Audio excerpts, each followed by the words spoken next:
Hello aspirant, आज हम लोग पढ़ने वाले हैं बहादुर शाह द्वितीय के बारे में। तो इन्हें बहादुर शाह जफ़र भी कहा जाता है। इनका काल 1837 से 1857 तक रहा है। तो जानते हैं बहादुर शाह थे कौन। बहादुर शाह एक प्रसिद्ध उर्दू कवि थे। इन्हें शायरी लिखने में रुचि थी, ये कविताएँ लिखते थे और इन्हें हिंदुस्तान से भी बहुत प्रेम था। इसलिए इन्होंने 1857 के क्रांति में भी भाग लिया था और महत्वपूर्ण भूमिका निभाई थी। आइए जानते हैं इनके बारे में डिटेल से। ये अंतिम मुग़ल शासक थे और इनके पिता अकबर द्वितीय थे, क्योंकि अकबर द्वितीय के पश्चात सिर्फ यही एक बादशाह बचे थे मुग़ल साम्राज्य में जो बैठने वाले थे।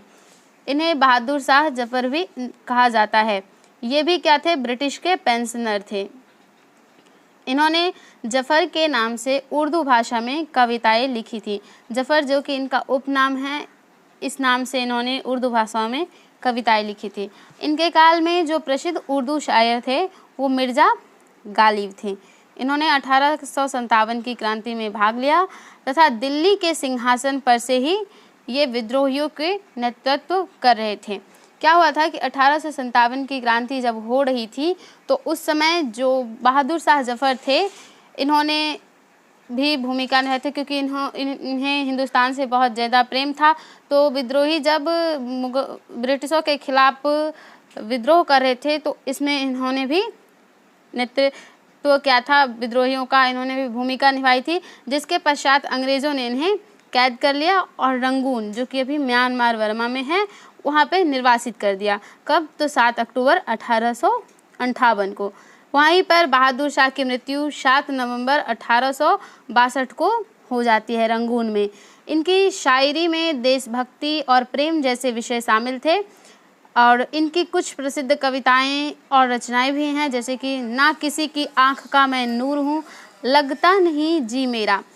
और जब ये मरे थे तो इनकी जो इच्छा थी कि ये अपने देश में, भारत में ही क्या हो, दफनाए जाएं, भारत में ही इनका कब्र हो। लेकिन ऐसा नहीं हुआ, क्योंकि इनकी मृत्यु रंगून में हुई तो रंगून में ही इन्हें दफनाया गया। उस मरने से पहले इन्होंने एक शायरी लिखी थी और इसमें ये बयां करते हैं कि हिंदुस्तान से कितना प्रेम करते हैं। इन्होंने गज़ल लिखा, गज़ल के माध्यम से इन्होंने बताने की कोशिश की कि इन्हें हिंदुस्तान से बेहद प्रेम है और हिंदुस्तान में इनकी मृत्यु नहीं होगी, इन्हें नहीं दफनाने के जाने के कारण इन्हें बेहद ही दुख है। इसलिए मरने से पहले इन्होंने वहाँ पे एक गज़ल लिखा था कि कितना है बदनसीब जफ़र दफन के लिए, 2 गज ज़मीन भी ना मिली कुए यार में। कुए यार का अर्थ होता है अपने वतन में, अपने जहाँ पे आपने रहा है, जहाँ हिंदुस्तान में। इसलिए इसने ये शायरी लिखी थी। अब बात करें हम लोग मुग़लों के पतन के कारण के, तो कुछ इतिहासकार हैं कि मानते हैं कि मुग़लों का पतन जो है वो औरंगज़ेब की नीतियों के कारण हुआ, और जो सतीश चंद्र जी हैं वो मानते हैं कि मुग़लों का पतन औरंगज़ेब की नीतियों के कारण नहीं हुआ, बल्कि उसके दीर्घकालीन अवधि के कारण हुआ है। क्योंकि जिस भी साम्राज्य का उदय हुआ है उसका पतन अवश्य होगा, आवश्यक है। तो आइए जानते हैं मुग़लों के पतन के क्या क्या कारण रहे हैं और कौन कौन से कारण जिम्मेदार रहे हैं। तो सबसे पहला है औरंगज़ेब की। इतिहासकार मानते हैं कि मुग़लों के पतन के लिए जो औरंगज़ेब की नीतियां हैं वो जिम्मेदार थी। औरंगज़ेब की नीतियां क्या क्या थी, हम जानते हैं कि औरंगज़ेब की नीतियां थी दक्कन की नीति, फिर धार्मिक नीति थी, फिर इसकी सिख नीति, राजपूतों की नीति। तो इसके बारे में डिटेल से जानते हैं। दक्कन की नीति की बात करें तो औरंगज़ेब की दक्कन की नीति के 2 ही पहलू थे। औरंगज़ेब दक्कन की नीति दक्कन की नीति क्यों की उन्होंने अपनाई, क्योंकि उनका 2 ही पहलू था। पहला तो मराठों के प्रति इनकी जो नीति थी वो, और दूसरा बीजापुर और गोलकुंडा को जीतना, अपने साम्राज्य में मिलाना। क्योंकि हम जानते हैं कि जो औरंगज़ेब हैं उनका मुख्य उद्देश्य था बीजापुर के उन सभी क्षेत्रों को जीतना जिसे 1636 की संधि के तहत शाहजहां ने दिया था। वह क्या था कि शाहजहां और फिर मराठों के बीच भी दक्कन की नीति के लिए संधि हुई थी। तो शाहजहां ने उसमें क्या था, कुछ जो भाग थे वो मराठों को दिए थे सन 1636 के संधि के तहत।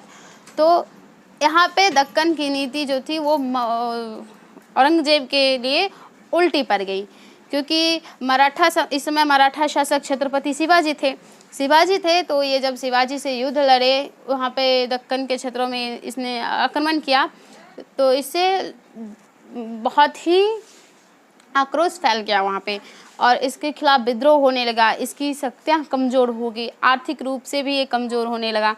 तो इस समय बात करें तो इस समय जो मराठा शासक छत्रपति शिवाजी थे, इसके प्रमुख प्रतिद्वंदी थे। परंतु 1680 में शिवाजी की मृत्यु हो जाती है। 1680 में जब शिवाजी की मृत्यु हो जाती है तो उसके बाद संभाजी मराठा के शासक बनते हैं, गद्दी पर बैठते हैं। औरंगजेब फिर क्या करता है, 1689 में औरंगजेब संभाजी की भी हत्या करवा देता है, जिसके पश्चात उसकी पत्नी जो येशुबाई हैं और उसके पुत्र जो साहू हैं उनको कैद कर लिया जाता है। जब इसकी पत्नी और साहू को कैद कर लिया जाता है तो इससे मराठों के बीच आक्रोश फैल जाता है, इनके बीच संघर्ष छिड़ जाते हैं। साहू जी तो जेल से भाग जाते हैं, उसके बाद इसके साथ युद्ध लड़ते हैं। इसमें इसकी जो अर्थव्यवस्था है उस पर भी प्रभाव पड़ता है। सैनिक कमज़ोर होते हैं क्योंकि युद्ध से बहुत सी हानियाँ होती हैं।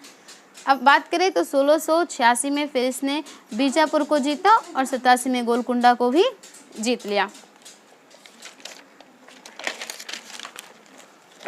इसके बाद बात करें इसके राजपूत नीति की, तो देखिए हम जानते हैं कि जो अकबर था उसकी राजपूत के साथ जो नीति थी वह सुलहपूर्ण थी, बहुत ही अच्छे संबंध थे। लेकिन औरंगजेब जो था ये बहुत ही शकी टाइप का हो गया, इसको राजपूतों के खिलाफ उस पर विश्वास नहीं रहा, बहुत ही शक करने लगा, क्योंकि दारा सिकोह का मदद जो है राजपूतों ने कर दिया था दरबारी संघर्ष में। इसलिए तो ये जानते हैं इसने राजपूतों के आंतरिक मामलों में हस्तक्षेप करना शुरू कर दिया। आंतरिक मामलों की बात करें जैसे कि कोई राजा बना रहा है, इन्होंने जोधपुर के शासक जो थे अजीत सिंह को राजा बनाने वाले थे, जोधपुर के शासक, तो इनको पसंद नहीं आया। ये उनके भाई को सपोर्ट करने लगे, इंद्रजीत सिंह को, तो ये दुर्गादास जी को पसंद नहीं आया, तो उन्होंने उसके खिलाफ 30 वर्षीय युद्ध शुरू कर दिया। जब दुर्गादास जी ने 30 वर्षीय युद्ध शुरू किया तो इससे भी इसके अर्थव्यवस्था पर प्रभाव पड़ा था। तो देखते हैं ये राजपूत के राज्यों को अपने साम्राज्य में मिलाना चाहता था। इसकी जो राजपूत नीति थी विशेष रूप से मेवाड़ और मारवाड़ के साथ जो संघर्ष हुआ था वो विनाशकारी साबित हुई थी, जिससे साम्राज्य कमज़ोर हुआ और पतन की ओर अग्रसर हो गया।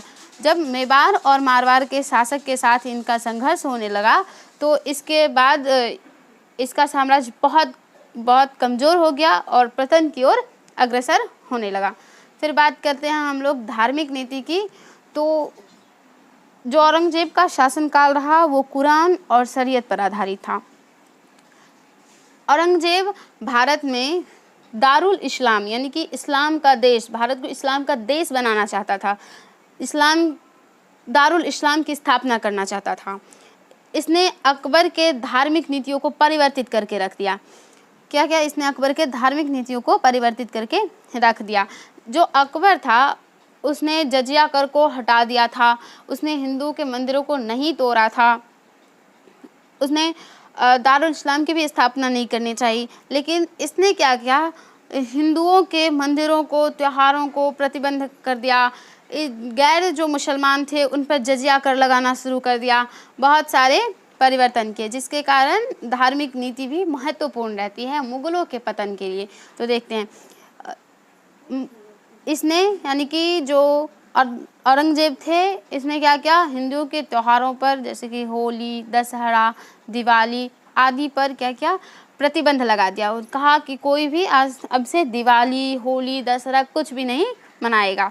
इसने हिंदू के मंदिरों को तोड़ा। इसने जैसे कि सोमनाथ का जो मंदिर था गुजरात में, विश्वनाथ मंदिर तोड़ दिया, मथुरा में कृष्ण जी के मंदिरों को तोड़ दिया और फिर वहाँ पे क्या है कि मस्जिदों का निर्माण करवाना चालू किया। जो अकबर के टाइम में जो दीवारों पर चित्रकारियाँ की गई थी उसे पूर्ण रूप से मिटाने की कोशिश की औरंगजेब ने। इसने चित्रकारी, साहित्य रचना, इन सब पर बैन लगा दिया था। लेकिन सबसे अधिक रचना इसी के काल में हुई, साहित्य की रचना। इसने झरोखा दर्शन और तुलादान को भी प्रतिबंधित कर दिया। तीर्थ यात्रा और जजिया कर पुनः लगाया, गैर मुसलमानों पर लगाया, जिससे गैर मुसलमान जो थे वो भी क्रोधित हो गए। हिंदू के मंदिरों को तोड़ा, हिंदू भी क्रोधित हुए, सिख भी क्रोधित हो गए थे, राजपूत सभी इनसे बहुत क्रोधित हो गए थे, जो कि इनके पतन के लिए बहुत ही महत्वपूर्ण भूमिका निभाया था। बात करें सिख नीति की, तो औरंगजेब ने सिखों के प्रति कठोर रवैया अपनाया, जैसे कि गुरु तेग बहादुर की हत्या करवा दी, गुरु गोविंद सिंह के साथ संघर्ष किया। औरंगजेब ने क्या किया था, जो तेग बहादुर थे 5वें गुरु सिख के, उनके साथ बहुत ही गलत किया, उनकी हत्या करवा दी। क्योंकि जो गुरु तेग बहादुर जी थे उन्होंने इसके पुत्र अकबर द्वितीय की सहायता की थी। हमने पीछे भी बताया था कि अकबर द्वितीय की सहायता करने से औरंगजेब बौखला गया, बहुत क्रोधित हो गया और तेग बहादुर जी की हत्या करवा देता है, जिससे सिखों के जो तेग बहादुर के जो शिष्य बंदा बहादुर थे वो इनके विरुद्ध विद्रोह करने लगे। ठीक है, आगे बढ़े तो आगे हमने देखा गुरु गोविंद सिंह के साथ संघर्ष। गुरु गोविंद सिंह के साथ इसने संघर्ष कैसे किया, इसने गुरु गोविंद सिंह के 4 पुत्रों को मरवा दिया, जिसके लिए ये जिम्मेदार रहा है। मुगलों के पतन में जो दूसरा कारण रहा है वो उत्तराधिकारी का नियम का अभाव रहा है, स्पष्ट ना होना। क्या हुआ कि मुगलों का जो उत्तराधिकारी का नियम था वो स्पष्ट नहीं था। ऐसा नहीं था कि हाँ एक राजा बना है तो उसका ज्येष्ठ पुत्र ही शासक बनेगा, ऐसा नहीं था। कोई भी नियम स्पष्ट नहीं था, जिससे इनके बीच युद्ध होता रहता था, उत्तराधिकारियों का युद्ध होता रहता था, भाइयों भाइयों के बीच में युद्ध होता रहता था। जैसे कि हमने देखा दारा सिकोह के बीच, शाहजहां के बीच, मुअज्जम आजम के बीच, इन लोगों के बीच उत्तराधिकारी का युद्ध हुआ था, जिसके कारण इनकी जो साम्राज्य थी, इनका जो साम्राज्य था वो बहुत ही कमज़ोर हो गया था, बेहद ही कमज़ोर होने लगा था। तो उत्तराधिकारी का नियम का अभाव ने भी इसमें महत्वपूर्ण भूमिका निभाई है। अब तीसरी कारण क्या थे, औरंगजेब के पश्चात मुगल उत्तराधिकारी कमज़ोर थे, जो कि मुगलों के पतन के लिए उत्तरदायी रहे। क्योंकि औरंगजेब के पश्चात किसी ने भी साम्राज्य विस्तार में रुचि नहीं रखी। हुआ ये कि जो औरंगजेब थे उन्होंने तो बहुत ही कोशिश की साम्राज्य विस्तार के लिए, दक्कन तक भी ये चले गए युद्ध लड़ने के लिए, राजपूतों से युद्ध किया, बहुत सारे युद्ध किए, लेकिन ये भी सफल नहीं रहे उतने ज़्यादा। इनके बाद जो उत्तराधिकारी बने उन्होंने साम्राज्य विस्तार में कोई भी रुचि नहीं रखी, क्योंकि इनके बाद तो जो शासक हुए एक तो लंपट मूर्ख हो गए, एक रंगीला हो गए, और जानते हैं और कैसे कैसे शासक हुए, जिसके कारण यहाँ इनका साम्राज्य विस्तार नहीं हो सका।